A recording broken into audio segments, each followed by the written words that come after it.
ఇంద్రకీలాద్రిపై కొలువు తీరిన శ్రీ కనకదుర్గమ్మ వారి సన్నిధిలో చైత్రమాస కళ్యాణ బ్రహ్మోత్సవాలు అంగరంగ వైభవంగా జరుగుతున్నాయి. ఈ ఉత్సవాల్లో భాగంగా వేద సదస్యం నిర్వహించారు. కళ్యాణమూర్తులైన ఆది దంపతులకు దేవస్థానం వేద పండితులు వేద ఆశీస్సులు పలికారు. ఈ సదస్యంలో దేవస్థానం వేద పండితులు పాల్గొని వేద పఠనం చేశారు. వేద మంత్రాల ఘోషతో ఇంద్రకీలాద్రి ప్రతిధ్వనించింది.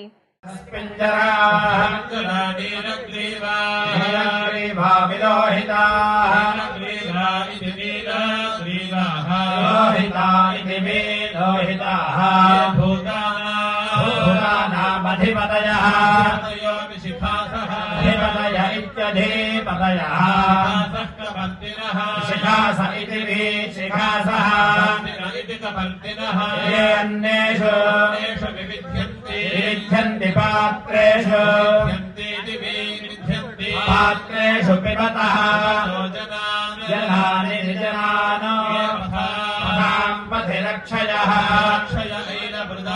रक्षय इति पथि रक्षयः यव्युध इति यव्युधः तीर्थानि प्रचरन्ति प्रचरन्तीति प्राचरन्ति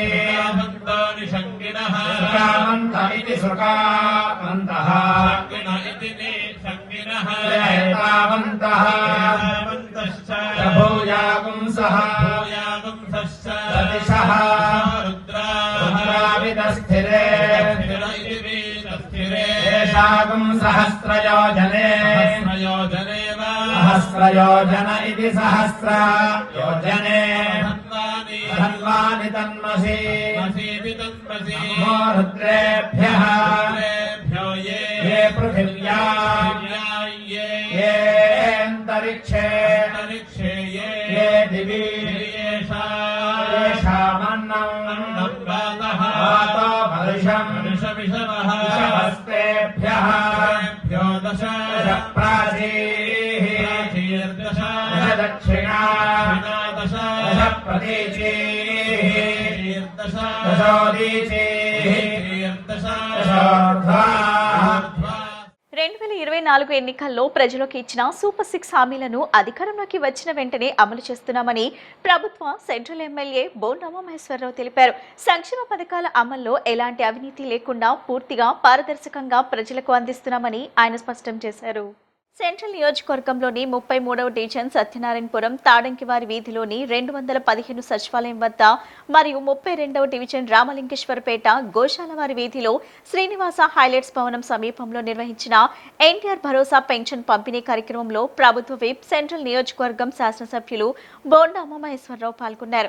ఈ సందర్భంగా వృద్ధులు, వికలాంగులు, పూర్తిగా మంచం మీద ఉన్న బాధితులకు స్వయంగా పెన్షన్ నగదును అందజేశారు. ఈ సందర్భంగా బోండా ఉమా మాట్లాడుతూ 2024 ఎన్నికల్లో ప్రజలకు ఇచ్చిన సూపర్ 6 హామీలను అధికారంలోకి వచ్చిన వెంటనే అమలు చేస్తున్నామని తెలిపారు. సంక్షేమ పథకాల అమల్లో ఎలాంటి అవినీతి లేకుండా పూర్తిగా పారదర్శకంగా ప్రజలకు అందిస్తున్నామని స్పష్టం చేశారు. 2024 ఎన్నికల ముందు ఏమైతే ప్రజలకి ఎన్నికల్లో వాగ్దానాలుగా ఇచ్చామో సూపర్ 6 హామీలన్నీ కూడా అమలు చేస్తూ ప్రజలకి సంక్షేమాన్ని ఇస్తా ఉన్నాం. 2014లో రాష్ట్రం విడిపోయినాక ఆనాటి ప్రభుత్వాలు ఇచ్చినటువంటి పింఛను 200 రూపాయలు. ఆ 200 రూపాయలు నేను మొదటి శాసనసభ్యుడిగా అయినప్పుడు 200 రూపాయల నుంచి 2019 చివరి నాటికి 2000 రూపాయల పెన్షన్లు ఆనాటి ముఖ్యమంత్రి చంద్రబాబు నాయుడు గారి హయాంలో పెంచడం జరిగింది. మళ్ళా ఎన్నికల ముందు 2024 ఎన్నికల ముందు చెప్పాం 3000 రూపాయలు ఉన్న పింఛన్ని 4000 రూపాయలు చేస్తాం, వికలాంగులకి 3000 ఉన్నది 6000 చేస్తాం, బెడ్ రీడన్ వాళ్ళకి అలాగే ఈ కిడ్నీ పేషెంట్స్కి వాళ్ళకి 10,000 రూపాయలు చేస్తామని చెప్పాం. అలాగే తలసేమియా వాళ్ళకి 15,000 చేస్తామని ఇచ్చిన మాట ప్రకారం మొదటి నెల నుంచే పింఛన్లు పెంచి ఇవ్వటం వల్ల పేద, బడుగు, బలహీన, వికలాంగులు అలాగే డయాలసిస్ పేషెంట్లు, తలసేమియా పేషెంట్లు అందరూ కూడా సంతోషం వ్యక్తం చేస్తూ ఉన్నారు. ఇచ్చిన మాట మాకు గుర్తుంది. ఇచ్చిన మాటను నిలబెట్టుకుంటూ ఇవాళ రాష్ట్రంలో 63 లక్షల మందికి పెన్షన్లు ఇస్తా ఉన్నాం. నెలకి 3,300 కోట్ల రూపాయలు దాని మీద వెచ్చిస్తూ ఉన్నాం. ఉదయమే 6 గంటలకి ఇంటి దగ్గరికి వెళ్ళి మా పార్టీ నాయకులు, మా కార్పొరేట్లు, మా జెడ్పీటీసీ, ఎంపీటీసీ అందరూ కూడా అధికారులతో ఇళ్ల దగ్గరికి వెళ్ళి ఉదయం 6కి ఇళ్ల దగ్గరికి వెళ్ళి ఇవ్వటం వల్ల వాళ్ళు సంతోషం వ్యక్తం చేస్తూ ఉన్నారు. ఇచ్చిన ప్రతి హామీని పింఛన్లు 3,000, 4,000 చేసాం. వికలాంగులకు 3,000 నుంచి ఒకేసారి 6,000 రూపాయలు పెంచాం.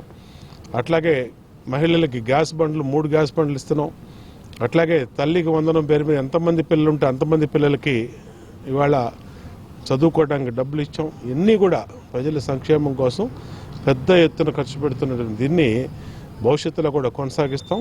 ఆ దేవుడు మాకిచ్చిన శక్తి కొలది ఈ ప్రభుత్వం నిరంతరం కూడా పేద, బడుగు, బలహీన వర్గాల కోసం నిరంతరం పాటుపడుద్ది, నిరంతరం కష్టపడుద్దని తెలియజేసుకుంటూ లోక్సభలో అమరావతికి సంబంధించి బిల్లు ప్రవేశపెట్టడం హర్షణీయమని ఎమ్మెల్యే గద్దె రామ్మోహన్ పేర్కొన్నారు.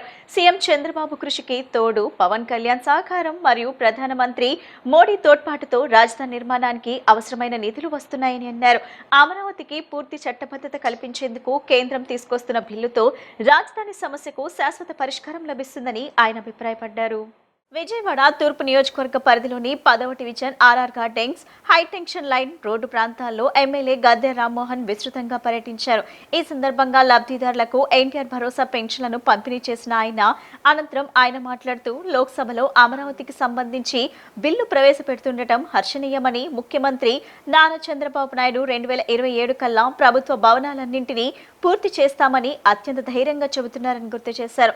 సీఎం చంద్రబాబు కృషికి తోడు పవన్ కళ్యాణ్ సహకారం మరియు ప్రధానమంత్రి మోడీ తోడ్పాటుతో రాజధాని నిర్మాణానికి అవసరమైన నిధులు వస్తున్నాయని ఆయన పేర్కొన్నారు. గత 5 ఏళ్ల పాలనలో అమరావతిని నాశనం చేసేందుకు జగన్ ప్రయత్నించారని మండిపడ్డారు.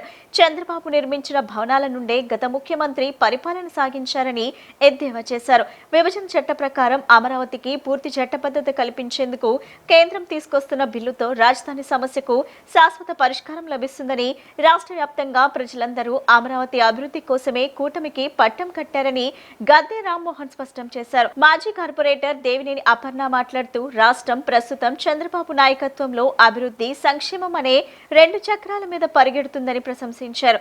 రోజుకు 18 నుండి 20 గంటల పాటు కష్టపడుతూ రాష్ట్రాన్ని 4 దిశలా అభివృద్ధి చేస్తున్న మహోన్నత వ్యక్తి మన ముఖ్యమంత్రి అని కొనియాడారు. 10వ వార్డులోని ముఠా కార్మికులు సైతం ప్రభుత్వ పాలన పట్ల, తమకు లభిస్తున్న ఉపాధి పట్ల ఎంతో సంతోషంగా ఉన్నారని అన్నారు. ఈ రోజున అమరావతి లోకసభలో బిల్లు పెట్టే సందర్భంగా నారా చంద్రబాబు నాయుడు గారు చేసిన కృషికి కూటమి ప్రభుత్వం పవన్ కళ్యాణ్ గారి సహకారంతో అత్యధిక మెజారిటీతో గెలుపొందిన తర్వాత మోడీ గారి యొక్క సహకారంతో అమరావతికి కావాల్సిన నిధులు తెచ్చుకుంటూ ఇవాళ ధైర్యంగా 2027 కల్లా అమరావతిని ప్రభుత్వ బిల్డింగ్లన్నీ పూర్తి చేస్తామని చెప్పి ధైర్యంగా ఇవాళ నారా చంద్రబాబు నాయుడు గారు చెప్పగలుగుతా ఉన్నారంటే ఇది ప్రజలు ఇచ్చిన బలం. అమరావతిని సర్వనాశనం చేయడానికి కొన్ని రాక్షస శక్తులు ఈ రాష్ట్రంలో పనిచేశాయి. మరి ఇప్పుడు కూడా అంతిమ విజయం మంచితనానికి అన్నట్టుగా పురాణాలు కూడా అవే చెప్పాయి, చరిత్రలు కూడా అవే చెబుతా ఉన్నాయి. ఈ రోజు జరిగిన విషయం కూడా మనం చూస్తాం. 5 సంవత్సరాల పాటు రాజధాని అనగా, రాజధాని కావాలనే వాళ్ళు అనగా ఎన్ని వికృత చేష్టలు చేయాలో ఆ రాక్షస పరిపాలనలో జరిగిన సంగతి కూడా మనందరం గుర్తు చేసుకోవాలి. ఇది ఎన్నడూ కూడా మర్చిపోకూడదు. ఇవాళ చట్టబద్ధత లేదని చెబుతా ఉన్నారు. ఇవాళ 10 సంవత్సరాల పాటు హైదరాబాద్ నగరం ఉమ్మడి రాజధానిగా ఉంటుంది. 10 సంవత్సరాల తర్వాత మీ రాజధాని మీరు ఏర్పాటు చేసుకోండి అని చెప్పి ఇచ్చిన చట్టంలో మరి రాజధాని 2014లో ముఖ్యమంత్రి గారు, ఆ రోజు చంద్రబాబు గారు ముఖ్యమంత్రి అయిన వెంటనే విజయవాడ నగరం సమీపంలో రాజధాని వస్తుందని అనౌన్స్ చేశారు. దానికోసం అనేకమైన కృషి చేశారు. ఆయన 5 సంవత్సరాల్లోనే కనీసం కావాల్సిన హైకోర్టు కావచ్చు, లేకపోతే శాసనసభ బిల్డింగ్ కావచ్చు, లేదా సెక్రటరియట్ కావచ్చు, ఈ మూడింటిని కూడా పూర్తి చేసి పరిపాలన, డీజీపీ బిల్డింగు ఇవన్నీ కూడా పూర్తి చేసి పరిపాలన ఎలాంటి ఇబ్బంది లేకుండా సక్రమంగా జరిగే విధంగా 2014-15లో ఆయన పూర్తి చేసే సంగతి కూడా ఒకసారి ప్రజలు గమనించుకోవాలా. తర్వాత వచ్చిన 5 సంవత్సరాలు జగన్మోహన్ రెడ్డి గారు అమరావతిని విమర్శిస్తూనే, ఇక్కడ రాజధాని కాదు అంటూనే ఆయన కార్యకలాప శాసనసభ 5 సంవత్సరాలు చంద్రబాబు గారి కట్టిన సభలోనే కూర్చున్నాడు. ఆయన 5 సంవత్సరాలు చంద్రబాబు గారు కట్టిన సీఎం కుర్చీలోనే ఆయన.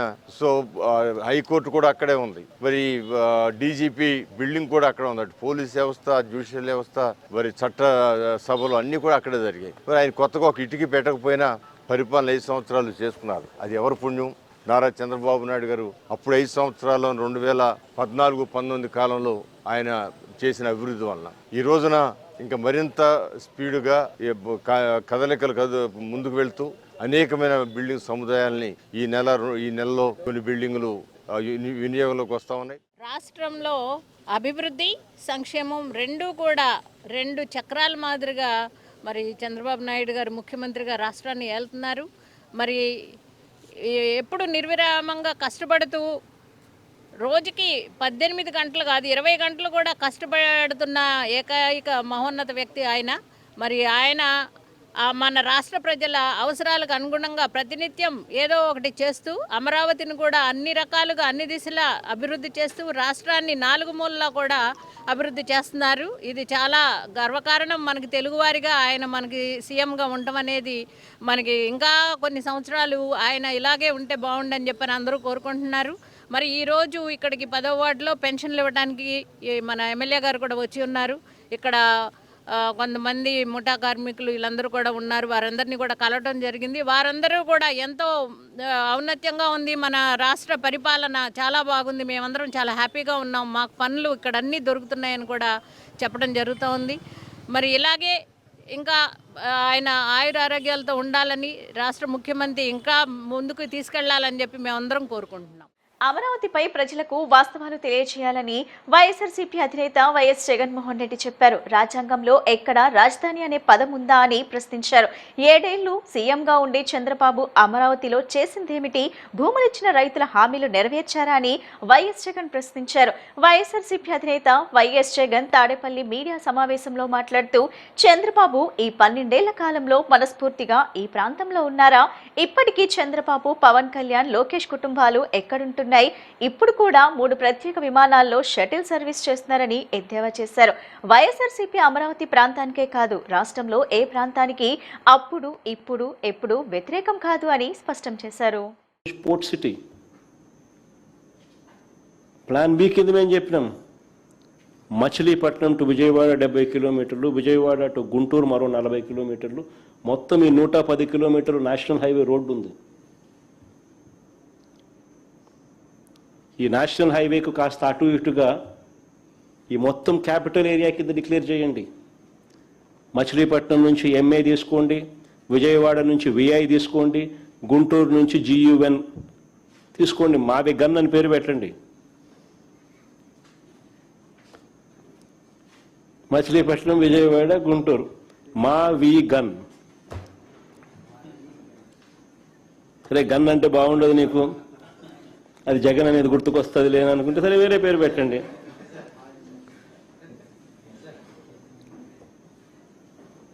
మచిలీపట్నం నుంచి ఎంఏ తీసుకోండి, విజయవాడ నుంచి విఐ తీసుకోండి, గుంటూరు నుంచి GUN తీసుకోండి, మావి గన్ అని పెట్టండి.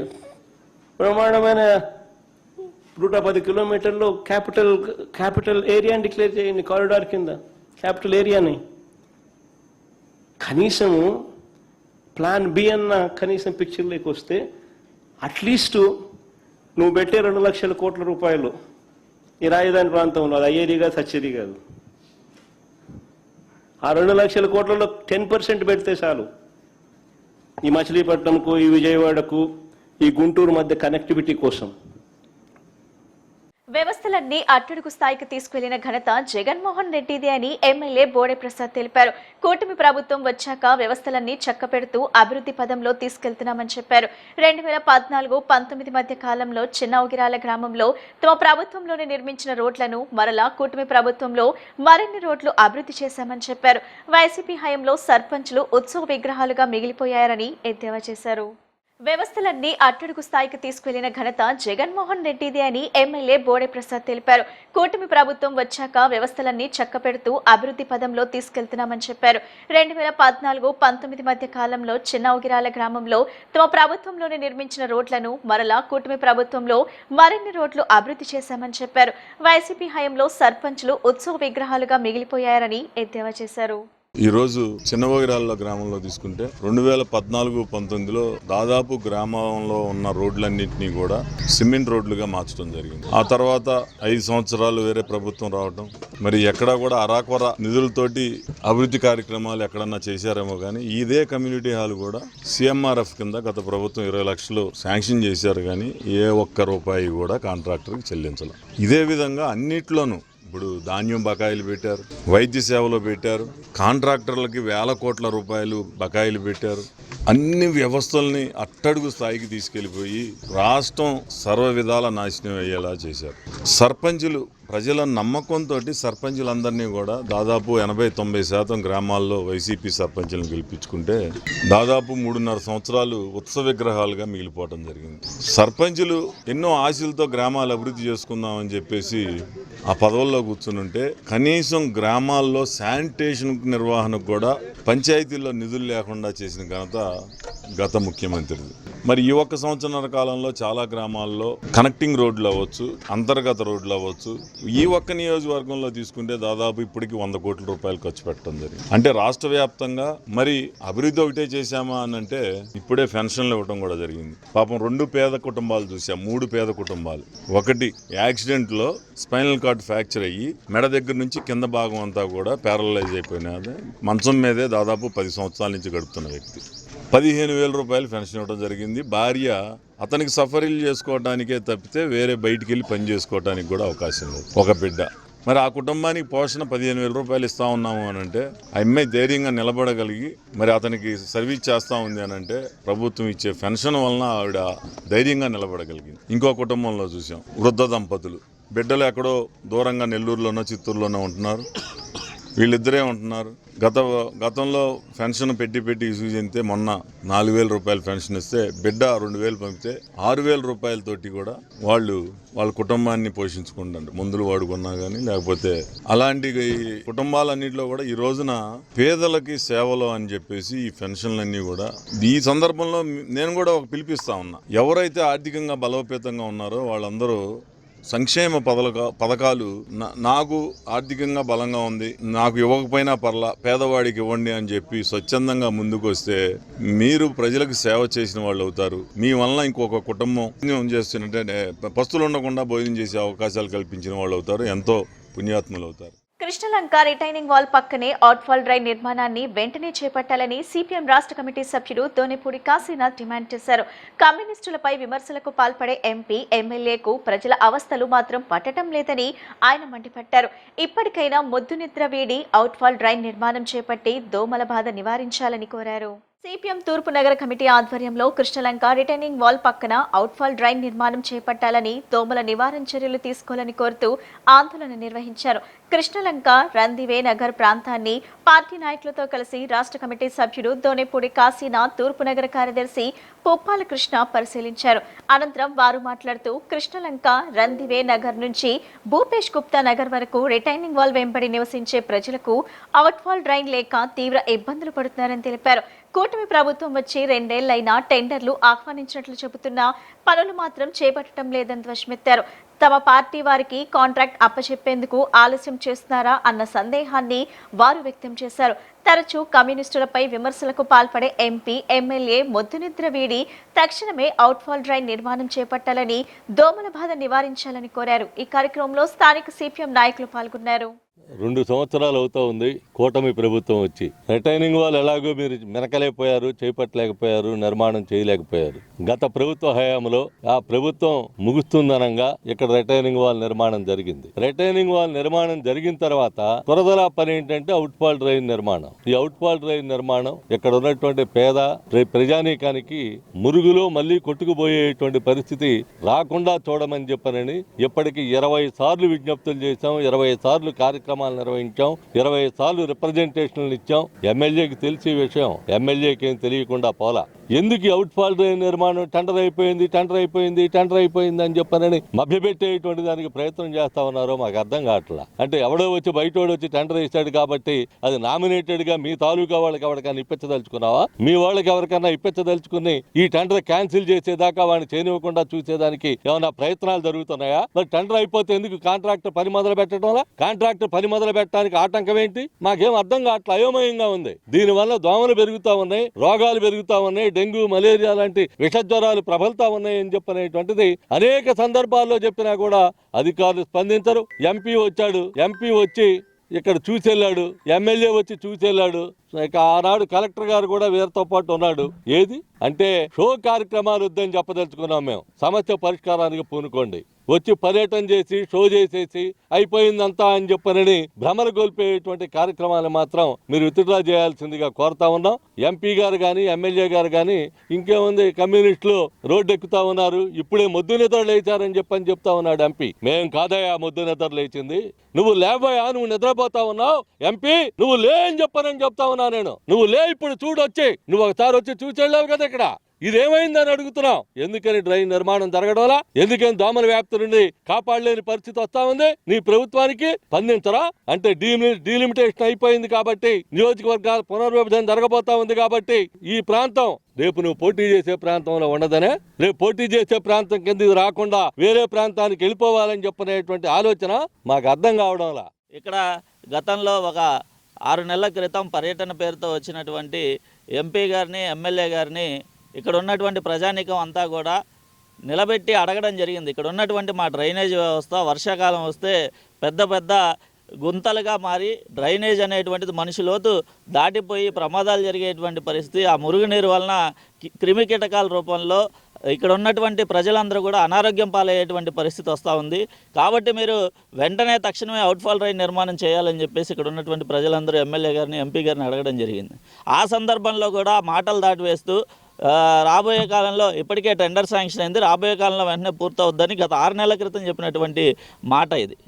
అంటే ఎప్పుడు అడిగినా, ఏ ప్రశ్న అడిగినా, ఏ సమస్యను పరిష్కరించాలని చెప్పినా ఇక్కడ ఉన్నటువంటి ప్రజాప్రతినిధులు, అది కార్పొరేటర్ గారు కానీ ఇటు ఎమ్మెల్యే గారు కానీ ఉన్నటువంటి సమస్య ఏదైతే ఉందో అవుట్ఫాల్ డ్రైన్ నిర్మాణం, డ్రైనేజ్ పోవడానికి లేదు, గుంతలు గుంతలుగా మారి దోమలు వస్తూ ఉన్నాయి.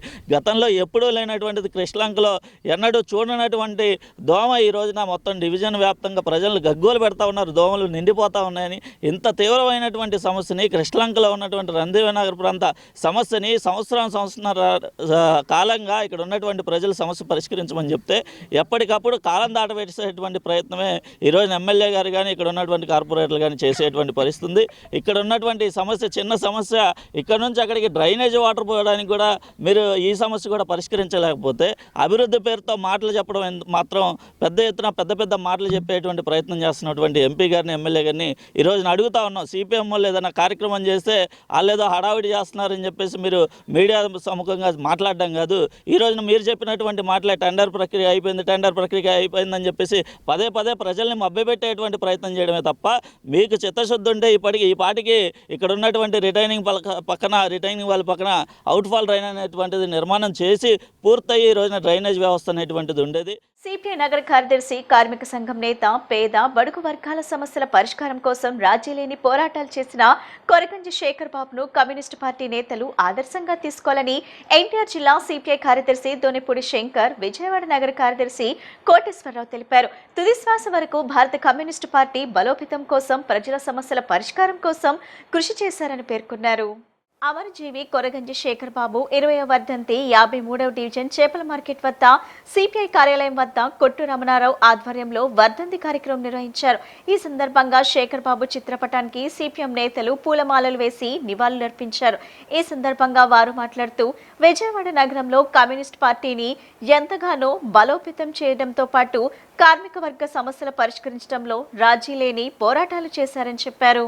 విజయవాడ నగరంలో కొండ ప్రాంతాల సంఖ్యలో పేద ప్రజల సమస్యల పరిష్కారం కోసం నిరంతరం శ్రమించారని పేర్కొన్నారు. కార్మికులకు వ్యతిరేకంగా తీసుకొచ్చిన చట్టాలపై ఏఐటియుసి నాయకులు శేఖర్ బాబు పోరాట పటిమను ఆదర్శంగా తీసుకుని బీజేపీ తీసుకొచ్చిన విధానాలకు వ్యతిరేకంగా ఆందోళన చేయాలని పిలుపునిచ్చారు.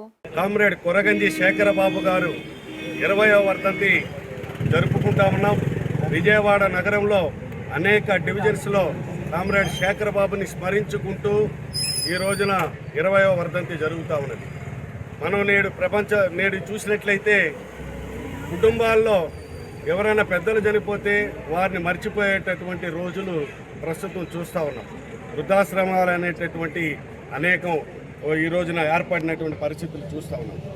కమ్యూనిస్ట్ పార్టీ నాయకుడిగా కామ్రేడ్ శేఖర్ బాబు గారు బతుకున్న కాలంలో ఆయన నిర్వహించినటువంటి కార్యకలాపాలు, అలాగే కార్మికులకు చేసినటువంటి శ్రేయస్సు, దీన్ని దృష్టిలో పెట్టుకొని వారు అందించినటువంటి జెండా ఏదైతే ఉందో ఎర్ర జెండా వారసులుగా, ఆయన వారసులుగా కమ్యూనిస్ట్ పార్టీని నగరంలో ముందుకు తీసుకెళ్లేటటువంటి దానికోసం మేమందరం కూడా పునరంకితం అవుతా ఉన్నాం. ఈ సందర్భంగా శేఖర్ బాబు లేనటువంటి లోటు కార్మిక వర్గానికి తీరని లోటు.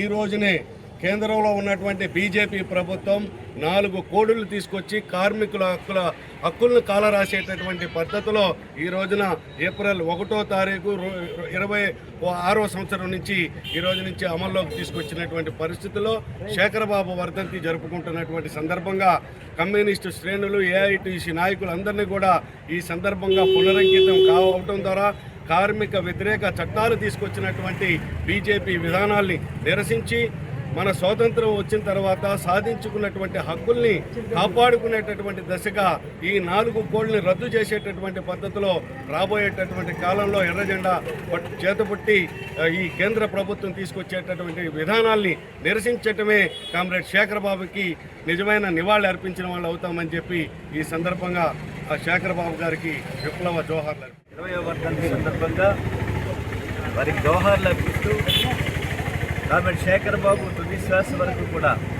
తాను నమ్మిన సైద్ధాంతిక భావజాలం కోసం, కార్మికుల కోసం, పేద ప్రజల కోసం తన జీవితం యావత్తు కూడా సర్వస్వం కూడా పేద ప్రజల కోసం తెలిసినటువంటి ఉత్తమమైన కమ్యూనిస్టు.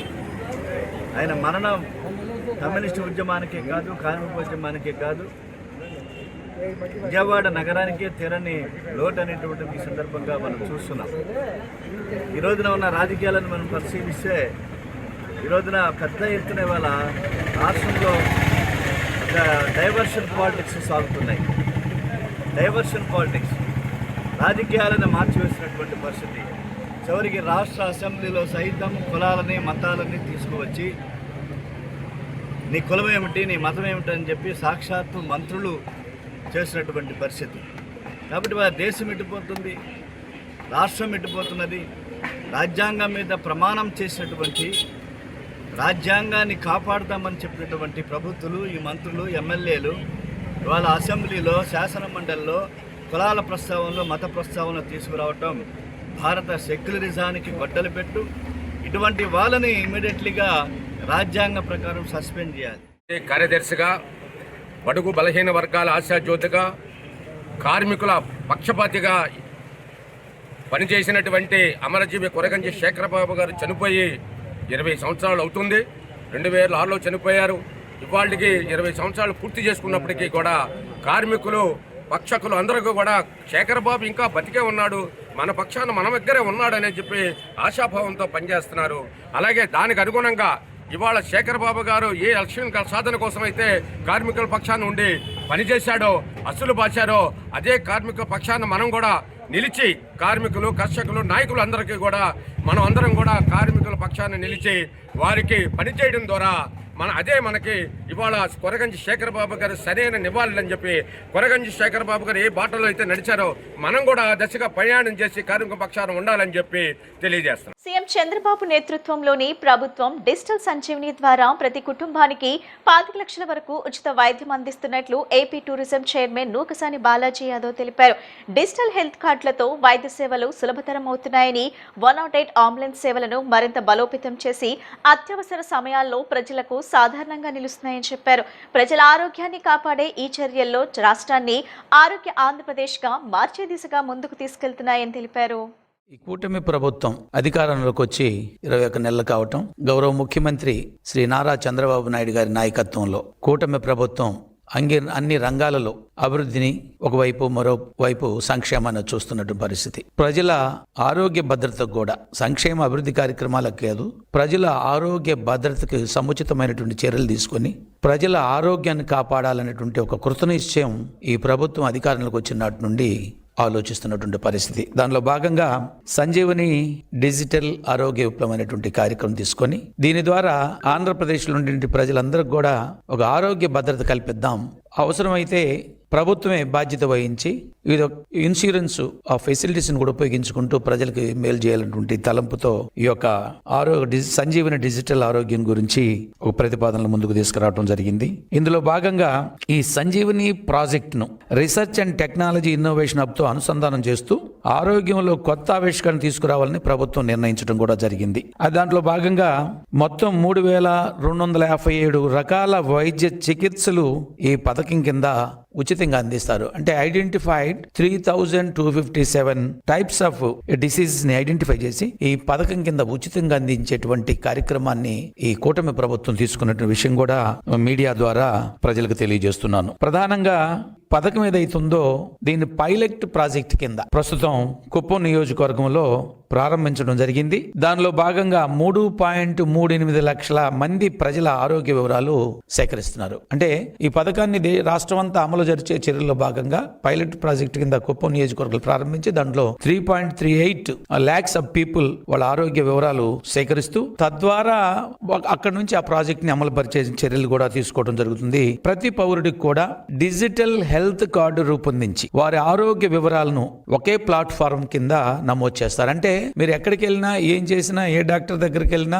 వన్స్ ఇఫ్ యూ ఆ డాక్టర్ ఓపెన్ చేస్తే సమ్ ఎక్స్ డీటెయిల్డ్ గా డిజిటల్ గా అంటే ఆయన వివరాలన్నీ కూడా పేరు, ఆయన ఏజ్, మేలా ఫీమేలా, లేదా ఆయనకున్న ఆరోగ్య సమస్యలు ఏంటి, ఏ సమస్యల మీద ఇదివరకు వైద్యం తీసుకున్నాడు, ఇంకేం చేయాలి, మొత్తం కూడా సమగ్రంగా ఒక మనిషి యొక్క పూర్తి వివరాలు ఆరోగ్యానికి సంబంధించిన పూర్తి విషయాల్ని పొందుపరిచే విధంగా ఈ యొక్క డిజిటల్ హెల్త్ కార్డును రూపొందించి వారి ఆరోగ్య వివరాలను అందించేటువంటి కార్యక్రమం. ఇప్పటికే ప్రకటనలు